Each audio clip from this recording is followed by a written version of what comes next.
السلام علیکم۔ آج ہم بات کریں گے اقرار الحسن کے بارے میں۔ وہ اپنا ٹی وی چینل چھوڑ چکے ہیں اور اپنی نئی سیاسی پارٹی بنانے کا اعلان کر چکے ہیں۔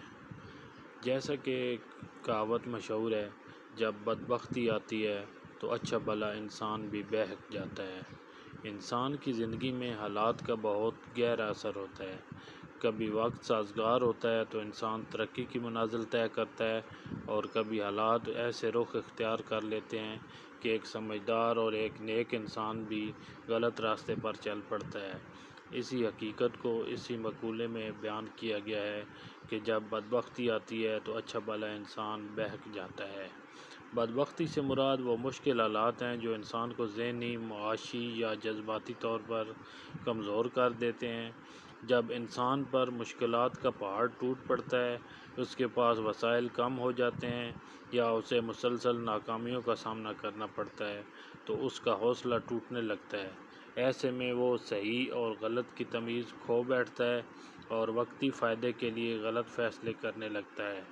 اکثر دیکھا گیا ہے کہ ایک ایماندار شخص جب شدید مالی بحران کا شکار ہوتا ہے، وہ رشوت، دھوکہ دہی یا دیگر ناجائز طریقوں کی طرف مائل ہو جاتا ہے۔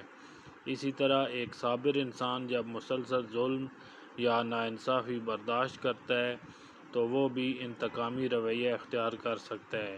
اس کا مطلب یہ نہیں کہ وہ فطرتاً برا ہے، بلکہ حالات نے اسے مجبور کر دیا ہے۔ بدبختی انسان کی سوچنے کی صلاحیت کو بھی متاثر کرتی ہے۔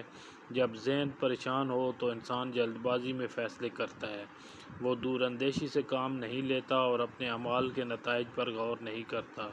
یہی وجہ ہے کہ بہت سے لوگ وقتی جذبات میں آ کر ایسے کام کر بیٹھتے ہیں جن پر بعد میں انہیں شدید پچھتاوا ہوتا ہے۔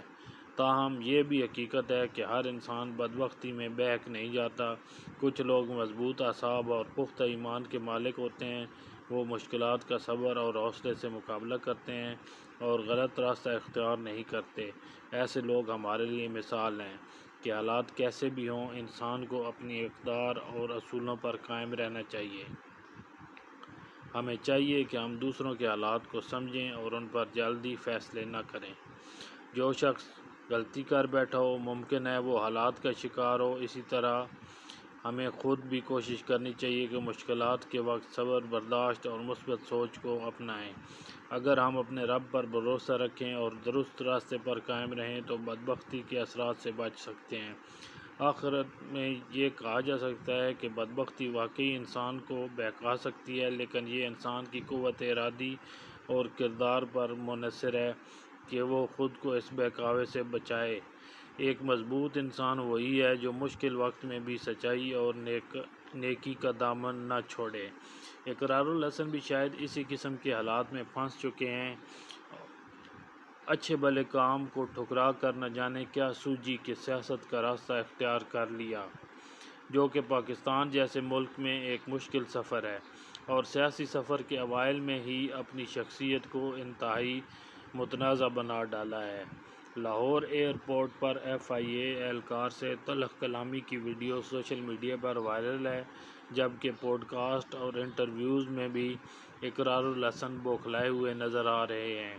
کوئی ان کی صحافت پر بات کر رہا ہے، کوئی سیاست پر، تو کوئی ان کے والد کے تذکرے چھیڑ کر بیٹھا ہوا ہے، جبکہ خود اقرار الحسن کبھی YouTube چینل پر آ کر بحث و مباحثے کرنا بڑا عجیب لگتا ہے، اور ایسا محسوس ہوتا ہے جیسے وہ ریٹنگ اور ویوز لینے کے چکر میں پڑ گئے ہیں، جبکہ ان کی پارٹی کا کوئی واضح منشور بھی منظر عام پر نہیں آیا۔ بظاہر ان کی آمدن کا کوئی ذریعہ بھی نظر نہیں آ رہا ہے، اور ایسا لگتا ہے کہ وہ جان بوجھ کر خود کو متنازع شخصیت بنا رہے ہیں تاکہ خبروں کا حصہ بنے رہیں۔ لیکن ہمارا انہیں مشورہ ہے کہ وہ جو کام جانتے ہیں اسی کو جاری رکھیں اور اپنی فیملی کا خیال رکھیں، ورنہ بدبختی کا بہکاوا نہ جانے انہیں کہاں لے جائے۔